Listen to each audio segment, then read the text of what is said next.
There's a certain kind of silence that doesn't bring peace.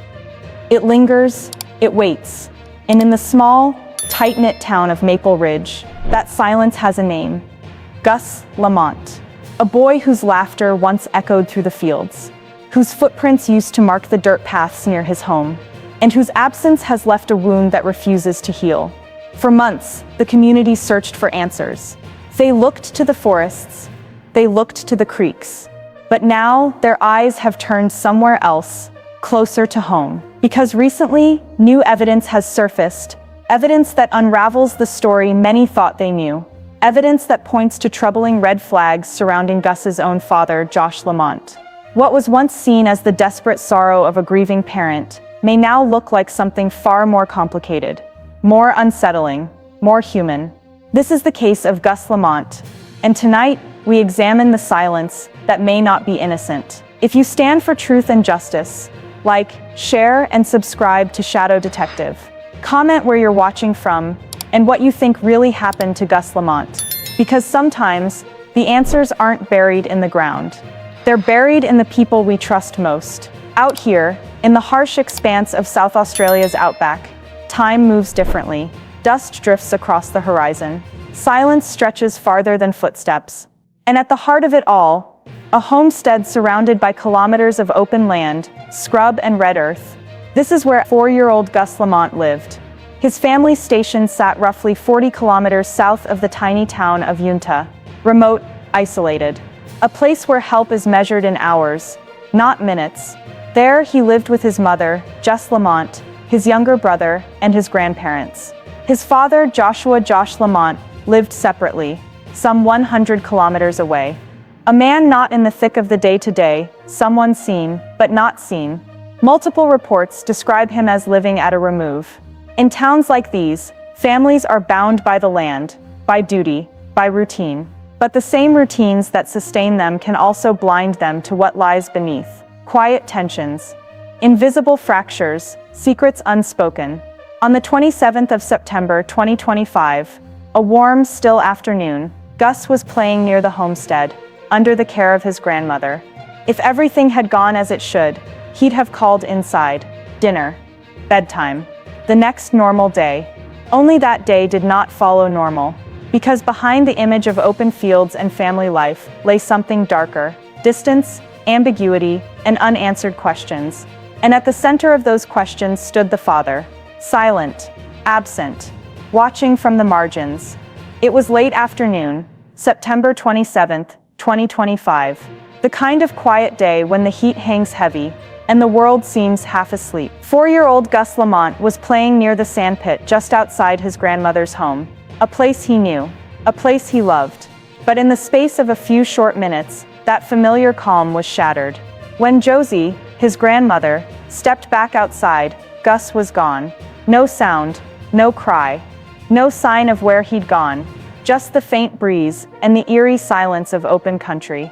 At first she searched the nearby paddocks, calling his name over and over, expecting, at any second, to hear that small voice call back. But the air stayed still. By the time the sun began to fade, worry turned to panic.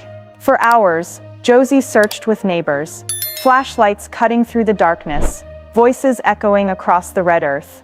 Yet no footprints, no trail, nothing that explained how a little boy could vanish so completely. It wasn't until around 8:30 p.m., nearly 3.5 hours later, that police were finally called. A gap in time that would soon become one of the most scrutinized details in the entire case. Within hours, search teams flooded the property. Drones, helicopters, dogs, every resource deployed. But not a single trace of Gus was found. No scent trail, no torn clothing, no disturbed soil. For investigators, that was the first red flag. In terrain this open, a child doesn't just disappear without leaving something behind. Something, somewhere, should have been found. But there was nothing. As the night stretched on, the search effort turned from rescue to recovery. And quietly, questions began to surface, whispered first by locals, then amplified across the nation. Why the delay in calling for help? Why the inconsistencies in early accounts of the evening? And most haunting of all, why was Gus's father, Josh Lamont, so silent? A silence that would soon draw more attention than words ever could. In the first 48 hours, the search for Gus Lamont consumed the entire Outback community. Locals, police, and volunteers combed through the fields from dawn to dusk. Every shed, every creek bed, every stretch of red sand. But by day 3, something shifted. The language changed. It was no longer "where is he?" It became "what really happened?" Investigators began cross-checking every account of that evening. The times, the sightings, the phone calls. And that's when the cracks began to show. The first came from the timeline itself. The delay, more than 3 hours before police were called.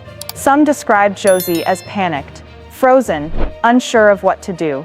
Others said it was confusion, a belief Gus had simply wandered off and would return. But those lost hours became the first shadow over the Lamont family. Then there were the statements, small inconsistencies that grew larger with each retelling. What time exactly had Gus been last seen? Who was home? What did they hear? And when? Details blurred, recollections shifted, and certainty faded. For detectives, one absence stood out above all others. Josh Lamont, the father. He hadn't been there that day. He didn't immediately join the search. And when the story reached the headlines, he remained silent. No public plea, no interview, no visible participation. At first, some thought it was grief, the kind that paralyzes rather than speaks. But as the investigation deepened, that silence began to feel heavier. It wasn't just what Josh didn't say, it was what he didn't do. When police requested full cooperation, some reports suggested delays in communication. When neighbors tried to reach out, few heard back. It wasn't resistance, not outright, but distance. A deliberate stillness, like someone standing just beyond the light. Investigators took note, and behind closed doors, attention began to turn, not only to what happened that afternoon, but to the people who could have prevented it, or explained it. The case was no longer just about a missing boy. It was about timelines, silences, and the human choices made in the hours that mattered most. As the days stretched into weeks, hope began to fade, replaced by speculation. Every possibility was laid on the table. Every silence became a clue, and every inconsistency, a question mark. Investigators began piecing together 3 possible theories, none conclusive, but all haunting in their implications. The first, an accidental disappearance. Perhaps Gus had wandered too far from the homestead, chasing a sheep, a bird, or a curiosity, known only to a 4-year-old mind. In the vastness of the Outback, even a few hundred meters could mean life or death. Temperatures drop sharply after dusk, and the rugged terrain can turn lethal without warning. If it was a tragic accident, then maybe no one was to blame, only the merciless scale of the land itself. But if it was that simple, why no trace, no footprints, no belongings, no sign of struggle? It was as if the land had swallowed him whole. The second theory was darker, custodial abduction. Could someone close to the family have taken Gus? The strained dynamics between Josh and Jess, the fractured communication, and the physical distance between homes, all became threads worth pulling. In many custody-related disappearances, motive hides behind emotion, protection, revenge, control. Yet investigators found no confirmed vehicle sightings, no digital trail, no proof that Gus had been moved. If someone took him, they left behind no footprints in the dust. The third theory, negligence or cover-up. It was the one nobody wanted to say aloud, but everyone whispered about. The 3-hour delay before contacting police raised difficult questions. Why wait? Why search alone when daylight was fading? And why did the father, the man now under the sharpest scrutiny, take so long to speak up? Experts in behavioral analysis pointed out that in crisis, genuine panic tends to be immediate and public. But in this case, the silence was measured, deliberate. Was it grief, shock, or an effort to control the narrative before it spiraled? Each theory carried its own shadow, and none could be dismissed without evidence. But with every lead exhausted, the spotlight began to linger on one figure, the father who said little, and showed even less. Investigators described him as distant. Neighbors called him reserved. The media, relentless in their pursuit, painted him as a mystery within a mystery. And yet, in the absence of proof, suspicion alone could not solve a case. It could only deepen it. Behind every unsolved mystery lies a trail of human emotion, heartbreak, confusion, and the silent ache of time passing without answers. In Gus's case, that silence has become deafening. For those who knew him, Gus was a light, small, radiant, innocent, a child of the Outback, who loved the sand, the sheep, and the endless horizon. His laughter once echoed across the open land, where now only the wind speaks. At the heart of the tragedy stands his family, fractured by distance, bound by loss. His mother, Jess, retreated into privacy, her words fewer as the days went on. His grandmother, Josie, once the central caregiver, was consumed by guilt, replaying every moment of that afternoon, wondering how half an hour turned into a lifetime. And then there's Josh, the father. The man whose silence has become its own kind of statement. Some say silence is protection, others avoidance. For investigators, it was both, a puzzle and a warning. Why would a parent remain so quiet when their child is missing? Is it pain too deep to speak, or something that words might expose?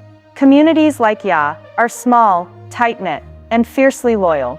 In the first days, volunteers arrived in droves. Farmers, families, and friends, walking side by side, scanning the unforgiving terrain. But as weeks passed, that unity fractured. Rumors spread, questions turned into suspicions, and where there was once solidarity, there was now unease. For many, the hardest truth to accept was not that Gus was gone, but that no one could explain how. Theories had multiplied, but the answers never came. And for a mother who still set a place at the table, and a grandmother who still checked the window at dusk, time had stopped moving altogether.